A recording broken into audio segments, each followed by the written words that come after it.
Good evening, everyone. This is Melissa Thomas of Florida National News coming to you with the evening news rundown for your Wednesday, I believe it is. This week is flying. Your Wednesday, August 19th, 2020. Thank you so much, as always, for tuning in. And as usual, we want to extend an invitation to any advertisers, any small business owners looking to promote or even sponsor a particular show or a segment. You can reach out to us at ads@floridanationalnews.com. We at Florida National News have count them five shows to choose from for you to be able to advertise, and of course on our website, floridanationalnews.com. So in the meantime, as always, we like to get you guys started with the latest COVID-19 numbers and reports globally here in the United States and in the state of Florida. So globally, the World Health Organization is reporting a 21.9 million confirmed cases and over 775,000 confirmed deaths. Now, here in the United States, according to Johns Hopkins University, they're reporting over 5.5 million confirmed cases and over 172,000 confirmed deaths. Now, here in Florida, we have some staggering numbers, and we'll get to a little bit more on that a little bit later in the segment today. But here are the stats according to the Department of Health. We're at over 584,000 confirmed cases, and we have essentially passed the 10,000 mark in terms of COVID-19 deaths between residents, Florida residents who have passed away due to COVID-19, and Florida tourists that have passed away here due to COVID-19. Now, jumping into our world story today, speaking of COVID-19, we go to South Korea, they're now experiencing another spike in cases, particularly very recently. They're reporting over 600 new COVID-19 cases linked to one particular church. There was an event there that took place at that church, which was an anti-government protest. The march was attended by members of the Sarang Jail Church, and the AP is reporting ultra-right pastor Jun Kwang-hoon, who has been hospitalized since Monday this week after testing positive. The Vice Health Minister, Kim Gang-lip, said on Wednesday today that health authorities are seeking location data from cell phone carriers while trying to track thousands who participated in that anti-government protest over the weekend. So it took place on Saturday, which worsened the virus's spread in that area. And of course, this is, for all intents and purposes, South Korea's kind of second wave, if you will, because they were one of the countries that actually had gotten a pretty good handle on COVID-19 a lot faster than some of the other countries once the pandemic really hit them. So the exact number of cases in Korea right now is 623 from that particular event. Now, they had done some 3,000 tests in that area, and police are pursuing around 600 church members who remain out of contact as well. So transmissions from the church have already spread through various other places through the activities of members, including call centers, nursery homes, and even other churches. The country on Wednesday reported 297 new cases, which that's their highest single day number since March 8th. So again, going back to them having a better control over it, but now experiencing a new surge. This is the sixth straight day the country reported daily increases in the triple digits, with most of the cases coming from the densely populated Seoul metropolitan area. Now, the main building of Seoul City was shut down for disinfection this afternoon after an employee there tested positive. So, of course, as a result, officials have enforced stronger social distancing restrictions for Seoul and nearby Gyeonggi province and the city of Incheon, prohibiting gatherings of more than 50 people indoors and prohibiting gatherings of more than 100 people outdoors. And of course, these smaller spaces such as nightclubs, karaoke rooms, buffet restaurants, computer gaming cafes, and other such high-risk areas are going to be closed down and mask required, given the restrictions and the high risk of those enclosed spaces of the COVID-19 virus spreading that much more quickly. Now, jumping here to the United States, speaking of COVID-19, but on the economic side of things, in Oregon, residents are going to now be able to apply for a $500 one-time COVID-19 stimulus check. Now, this is applicable to residents in Oregon who have been suffering from the economic damage due to COVID-19. They've been laid off from their jobs or furloughed and not been able to collect their unemployment benefits. There's still a big backlog in the state of Oregon. As of right now, there are some 500,000 residents there who have not collected who have filed for unemployment, I should say, excuse me. And the one-time check is $500 that they'll be collecting. And of course, the Oregon government, they're aware that that's not a huge payout, but they wanted to do something to help their residents while the backlog is still being worked out. Now, this is coming from CARES Act funding, the federal CARES Act funding, and it is fully allocated as a $35 million relief check program. And this is set to possibly help up to 70,000 Oregon residents. So in terms of eligibility, people are eligible for the relief check. They have to have made less than $4,000 before taxes per month before losing their job. They have to be an Oregon resident, be 18 or older, and the employer must have closed, or the person's income must have decreased significantly because of the executive actions by Governor Kate Brown to slow the spread of COVID-19. And of course, this is Oregon Governor Kate Brown that is pictured here. But that is the update where that is concerned. And if you just happen to be watching and you're in the state of Oregon, you're a resident, or if you know somebody that is over there and maybe they're not aware of the program because it did start today, just refer them to this particular website here, emergencychecks.oregon.gov, to find out more. Now, jumping here to the state of Florida, as promised, we're going back to the death toll for COVID-19 here in the state of Florida. It has now passed the 10,000 mark. And of course, that is of grave concern here in the state of Florida because we've seen the numbers kind of go down. The virus kind of hit Florida in earnest in the month of March, and we brought it under control with the lockdown, of course, as we saw in several other countries as well. And we began to gradually reopen in the month of May. And as things began to reopen, folks got very excited and started to gather in crowds that were probably a little too big. But because of the gatherings, not only did we see an increase in cases, but we saw the age demographic of those contracting COVID-19 get younger and younger. Now, we mentioned this particular milestone because Florida Commissioner of Agriculture Nikki Fried issued an official statement today through the Florida Democratic Party, and she says, quote, "It didn't have to be this bad. My heart is with the many Florida families as we mourn the loss of more than 10,000 Floridians who died at the hands of the coronavirus pandemic. Today is a solemn reminder that leadership matters." Now, she says, quote, "Let's be clear. President Trump and Governor DeSantis have failed Floridians. 6 months into this pandemic, the president still does not have a plan to fight the virus, and our governor continues to ignore the science, failing to take common sense actions to protect Florida families and workers. And let's not forget the devastating economic impact this pandemic poses on our state. The longer we go without a real plan to end this pandemic, the more pocketbooks of working families that suffer. On top of that, the Trump administration continues to put Floridians' healthcare at risk, working every day to dismantle the ACA in the courts and rob Americans of their healthcare in the midst of a global pandemic." So obviously, this is something that's ongoing. And hey, let us know your thoughts in the comments below, wherever you are in this particular argument in terms of how Florida has responded to COVID-19, whether that's from the health side of things in terms of reopening businesses and schools. It is fall, so school is open at least virtually. And the economic side in terms of unemployment as well, how the unemployment system was affected. So leave us your thoughts. I'd love to hear from you. Would love to get your thoughts on all of that stuff. And again, shout out to Larissa Castillo, who left those awesome comments yesterday. In the meantime, guys, I'm going to take a quick commercial break and come back with your business and sports story. All right, stay tuned.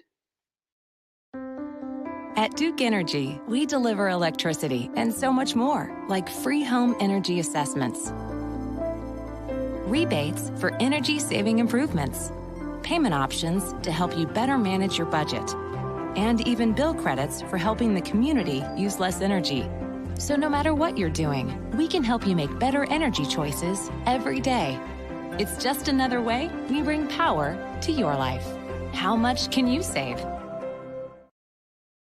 All right, guys, welcome back to the Evening News Rundown. Thank you for continuing to tune in. Now, jumping into your business story, Apple is actually making history a second time. It is the first US company to be valued at $2 trillion. Yes, that is 2 trillion with the T. So Apple actually did make history in the previous tier, being valued at the first US company to be valued at 1 trillion a while back. But congratulations to Apple for that. So, they've been making their money. They've been getting their hustle on. And in an opposite move from what most businesses have been suffering due to the COVID-19 pandemic, they've actually seen an increase in their revenue over the second quarter of the year, which has been pretty much the toughest financial quarter of the year for most businesses. Most businesses kind of saw a bit of a downturn in the first quarter, maybe a little bit of a mainline, but in that second quarter, when the pandemic really hit the nation, they saw a massive crater. But in Apple's case, with everybody stuck at home, their fans and customers are so loyal to the brand that even while at home, they were ordering Apple products while at home. And of course, not to mention Apple TV for people who were hungry for entertainment. So congratulations to Apple on that valuation. Of course, their stock goes up as a result of that. Their shares gained nearly 60% total this year as the company overcame the shutdown of its China-based iPhone factories and the closure of its retail sales amid the COVID-19 pandemic. And mind you, Apple is one of the 5 mammoth tech companies that basically kind of comprise the lion's share of the S&P 500 index. Apple, Microsoft, Amazon, Facebook, and Google's parent company account for nearly 23% of the S&P 500's entire value. That says a lot. That says a lot. In terms of the other company that made history, since Apple is the first US company to cross the 2 trillion valuation, Saudi Aramco, which is an energy company based in Saudi Arabia, they reached their market value of 2 trillion shortly after becoming a public company in December of 2019. Their shares have fallen since 2019 amid a drop in oil prices, and the market value is now about 1.82 trillion. So still hugely valuable, Now, jumping over to our sports story, we're coming back to the state of Florida, actually. We got some good news for our soccer fans. For those of you who have been following the hashtag MLS is back tournament and was cheering on the Orlando City Lions, congratulations to the Lions for getting as far as they did. They made it to the MLS is back tournament finals. They unfortunately lost the finals, but that's okay. The Orlando City Soccer Club has announced its return home now back to Exploria Stadium. And the good news is, if you're someone who loves the soccer games and you want to go, you will be able to. They are opening up to fans. There are some changes, of course, due to COVID-19. So obviously, health is going to be very important at Exploria Stadium now that they're bringing the games back home. So fans will have to wear masks. You will get a temperature check. And as you see in the video, there will be hand sanitizers placed all over the stadium. And upon entrance to the stadium, not only do you get your temperature checked, you will be required to immediately sanitize your hands upon entry, as we see Kingston demonstrating here. So the other thing that they want to do to limit the amount of social contact is they're going to keep all the vendors remain open for the duration of the games as well. They're usually, as you can see there in the demonstration, they want to make sure that social distancing is enforced, and they want to make sure that the number of people that are there are limited. But to find out more information about how things are going to go, if you want to check out their know before you go instructions, just check them out at orlandocitysc.com/COVID, all right, to learn more about that. In the meantime, guys, we're going to take one more quick commercial break, and it is Wednesday. So it is hashtag Worker Wednesday, and we have Angel Perry waiting in the wings. And we're going to talk about the craziness that is happening with the U.S. Postal Service in light of the 2020 election. So stay tuned. This is going to be a very deep conversation. All right. We'll be right back.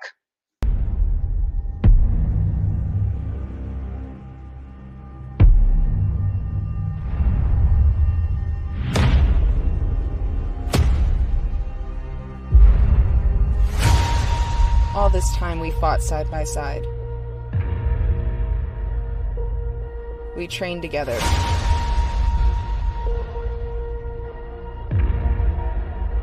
We lost together. And now, you're the only one standing in my way.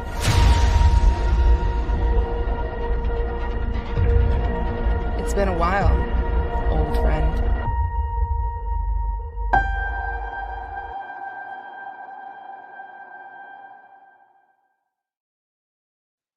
All right, guys, welcome back. And it is hashtag Worker Wednesday. So as you guys know, we have the lovely Angel Perry, who is the Executive Vice President of the Communications Workers of America, Local 3108. How you doing? How you doing, Melissa? Doing good, doing good. Always good to see you. So help me make sense of what has been happening. I know the last conversation we had, we did talk about what was going on with the post office and what the president wanted to do with it. But given the developments that have happened since we last talked about this, particularly with, folks demanding Postmaster General come forward. So now he's going to appear before the Senate on Friday and then appear before, or was scheduled to appear before the House next week. Yes. Fill us in. Let's help us make some sense of this.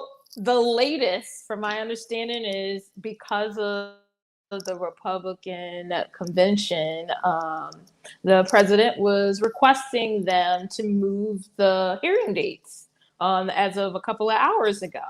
So my question is, if you're commander-in-chief of law and order, why are we moving a legal proceeding to uncover corruption? Just curious. So, the attack on the post office has been just put me at a loss. I've mentioned on many platforms, George Washington breathed life via pen, the post office, Pony Express, and now the post office back in 1792. This is part of American heritage. This is the fabric of this country. It is federally mandated. Policies and procedures are at the federal level because it's a federal entity. So why are we attacking something that's been there for everyone in this country from the beginning? We're talking about medicines. We're talking about, people who receive their pay for the months. We're talking about all these vital legal proceedings, like divorces, childcare documents, adoptions. All this stuff goes through the U.S. mail, and now you want to rip it apart to do what exactly? To claim mail fraud? From what information? I'm lost. I'm lost on facts for that. Yeah, got you. We actually covered yesterday Congressman Demings, who returned to, her district and did I see that big old smile. Yeah, I love that. Yeah, she was speaking to protect the post office, and she had several other speakers there that were talking about the importance of the stuff people expect in the mail, basically what you touched on, in terms of medicines and, it's beyond voting, basically. Right. And my question to her, because she also announced that obviously House Speaker Pelosi has called them back to Congress to vote on a particular bill that, halts any other changes. So my question was to her, how do you propose to make sure, or what tactics will you use to ensure that this gets passed and gets approved in the Senate as well? Because in order for it to pass and become a law, it's going to have to get completely voted on in the Senate as well. And her answer was she would be surprised that Senate doesn't, approve this, because the U.S. Postal Service is the one entity that touches literally every address in the United States, to your point. Yes, it does. You know what I mean? So, and then my additional worry is because a law has to be breathed to life via pen by the president, will the president sign it? So I am confident the Senate is behind protecting the post office. Everyone needs, especially in legal matters, how do you claim the title of law and order, but the very entity that delivers transcripts of every kind, purchasing homes, property, which is under his wheelhouse, all of those things are via U.S. mail. So why are we trying to tear it apart? Once he's out of office, then he is up for prosecution. So there's that. There's that. I did want to get your thoughts as well on that sort of debate between the regular blue, post office boxes where you drop off your mail to be picked up, and then drop boxes, like separate drop boxes for ballots. Kind of talk about what your thoughts are on that, because some states are saying like they're going to get rid of the drop boxes that were intended for the ballots and only leave it to just the mailboxes. Or, some are saying, hey, a U.S. mailbox is essentially a drop box for a ballot. Like, give us your thoughts on, where your thoughts are on that. So I would have to say in that particular instance, any other time, I don't think no one would even care or think about having a separate ballot box. Given the climate that was created, with the doubt, and people are in an uproar. Like, COVID has awakened a lot of people that would not normally be emboldened to things. So, we have people that, in order to make a comment true, will actually try to plant evidence or do things to say, see, this is what's happening. There's videos going around that have altered mail, where they're trying to tell people, oh, on the outside of the ballot, it's going to tell them if you're Republican or Democrat. I mean, it's just bold-faced lies. So, and it's just going like wildfire. Like, people are refusing to use Google. Google is free. But, somebody sends something in Messenger and a text message, and they take it as fact and gospel. So in this political climate, the regular post office blue boxes that are outside that aren't labeled, I would prefer that one over the separate. Before 2020, nobody would have gave it a second thought. Nobody would even mess with it. It would have been safe. Right. I cannot have that confidence in this political environment that we're in right now. There are just too many outliers that want to create a reality that's not even real, but they will do those acts, put it on video, and say, okay, look, I was right. Yeah, you just created it. So, but then there's people running off with that same false information. So, right. And then let's talk about the other thing that's going to be hindered if the mailing process gets slowed down, which is the U.S. Census. Kind of give us your thoughts on that. The census. So for me personally, my family has been here since the early 1800s, has participated that time, and that's how get with if you're documented on has nothing to do with other.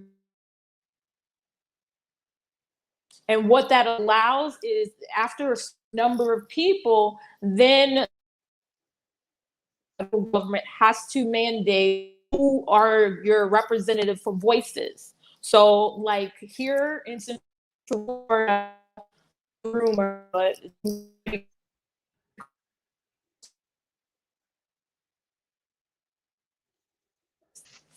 oh, I don't know what happened. Additional voice, you were starting to break up, but go ahead. Congressperson. Have additional new voice for Congress if the numbers pan out the way they're estimating. So census is vital, and there's communities like Paramore, fear and confusion funding those. The information that all it does is count is your adult, that's it. Who's in the house? And you have whole generations that are multi-generational households that they don't realize. Maybe grandma fills out the census, but you have cousin, brother, and a neighbor down the street that lost their home that's staying with you. Everybody needs to be counted, even the little babies, because that is what gives law, constitutional law, the funding for those communities. Gotcha.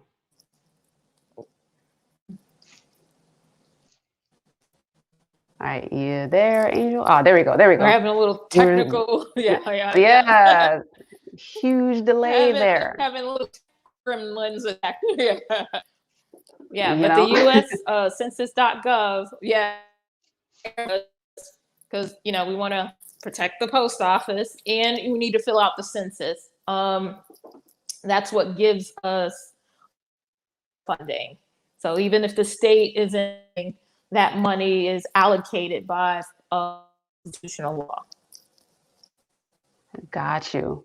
And, thank you for, as always, dropping truth bombs on us. It's always fun to have you. Always a pleasure. Yes. And as always, Absolutely, my guys, pleasure. no problem. And we will have Angel back next Wednesday, as always, guys, for hashtag Worker Wednesday. If you like this video, you liked her segment, be sure to share. Whatever platform you use, whatever platform you're on. This is live streaming on Facebook and YouTube, so you can always jump to either one of those platforms to get the video and share as you see fit. In the meantime, thank you so much, Angel, for coming on the show. Always a pleasure. I appreciate it. No problem.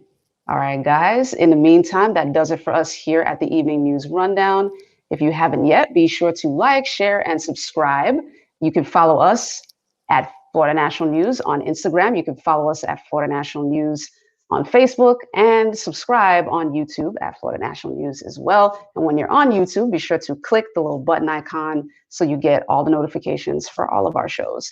And speaking of our other shows, I will be coming to you twice tomorrow with the FNN Politics and Power Thursday edition. I'll be interviewing Orange County Commissioner Christine Moore with District 2. So that's going to be a fun interview. We've interviewed her in the past, but that was back when we could see each other in person without worrying about a virus in the way.